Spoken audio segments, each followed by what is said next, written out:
नमस्कार. आपल्या सर्वांचं स्वागत आहे सुजाता डायरीमध्ये. तर आज सकाळचे 8:30 वाजलेले आहेत आणि उठल्यानंतर पहिलं मी अंडी उकडायला टाकलेले आहेत. इकडं जडूचा खूप कालवा चालू आहे. अंडी उकडूस तर तिला थोडासा दम निघत नाही आहे. अंडी उकडली की पहिल्या मी गार पाण्यामध्ये अंडी ठेवून थंड करून घेतले आणि पहिलं जणूला खायला दिलं. त्याच्यानंतर मिठाच्या पाण्यामध्ये मी भेंडी कारलं जे आहे ते भिजायला ठेवलेलं होतं ते साईडला काढून घेतलं आणि मोठ्या चाळणीमध्ये ठेवून त्यातलं पाणी नितळायला ठेवलं होतं. तर आज मी बनवणार आहे लसूणी मेथी. तर त्याच्यासाठी जे लागणारं साहित्य आहे ते आहे भाजलेली चणा डाळ, शेंगदाणा, तीळ आणि बेसन पीठ.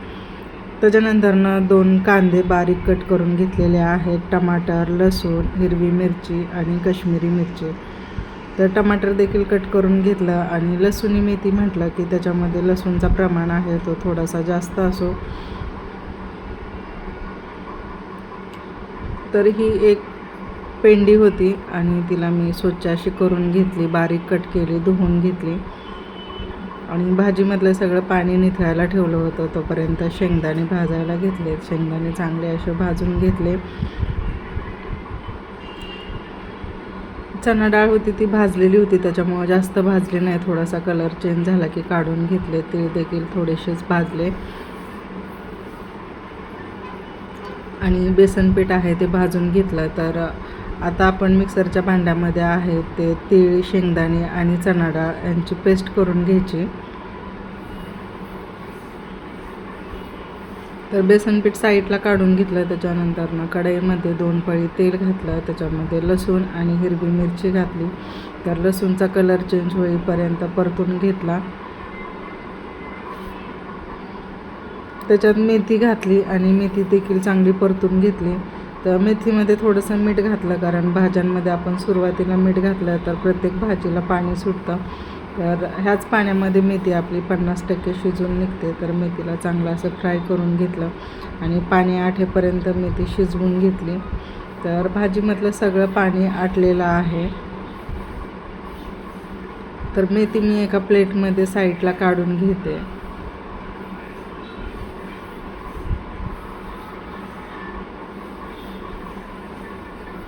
तर पुन्हा अजून कढईमध्ये मी 4 पळी तेल घेतला.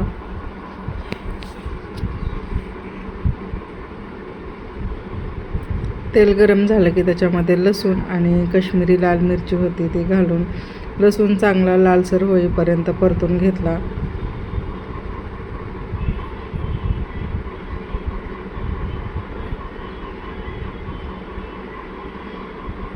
बारीक कट केलेला कांदा घातला. कांदा देखील लालसर होईस्तोवर परतून घेतला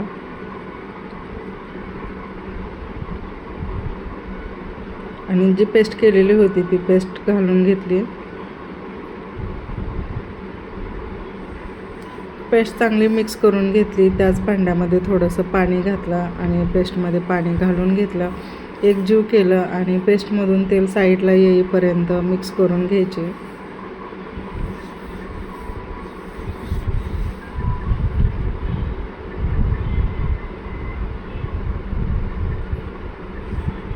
एक चम्मच हळद घातली आणि घरीच मी मिरची पावडरची पेस्ट बनवलेली होती ती पेस्ट देखील घालून घेतली आणि पेस्ट घातल्यावर सगळं एकजीव करून घेतला.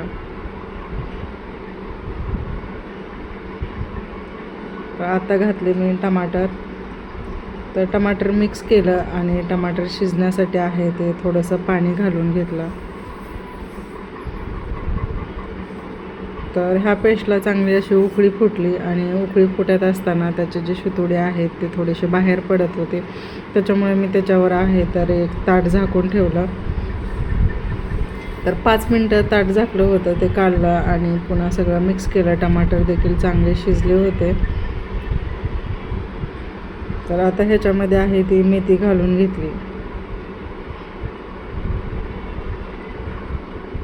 तर मेथी देखील चांगली मिक्स करून घेतली.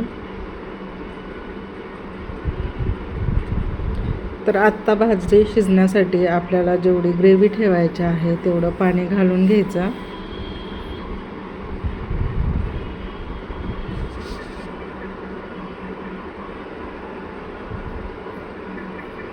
पाणी घालून झालं आणि त्याच्यामध्ये मी चवीनुसार मीठ घातलं.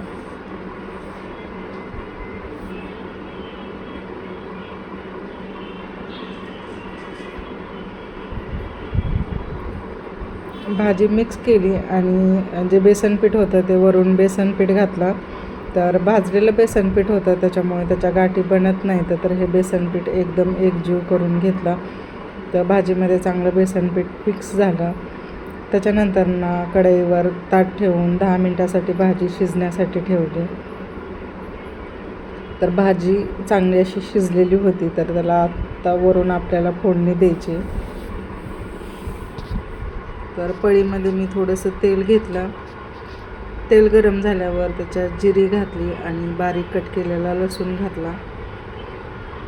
तर लसूण देखील चांगला लालसर होईपर्यंत तळून घेतला.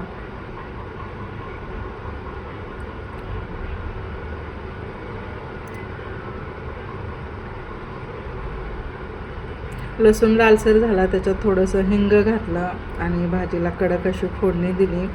तर आता हे लसूणी मेथी आहे ती तयार झालेली आहे. भाजी बनवत होती तेव्हाच गॅलरीमध्ये खूप आवाज येत होता. तर बेलाने कबूतर धरलं होतं. कबूतरचं शेपूट होतं तेच तिने धरलं होतं आणि कबूतर आहे ते उडून गेलं, पण तिच्या शेपूटचे सगळे पंख होते ते इथं पडलेले आहेत.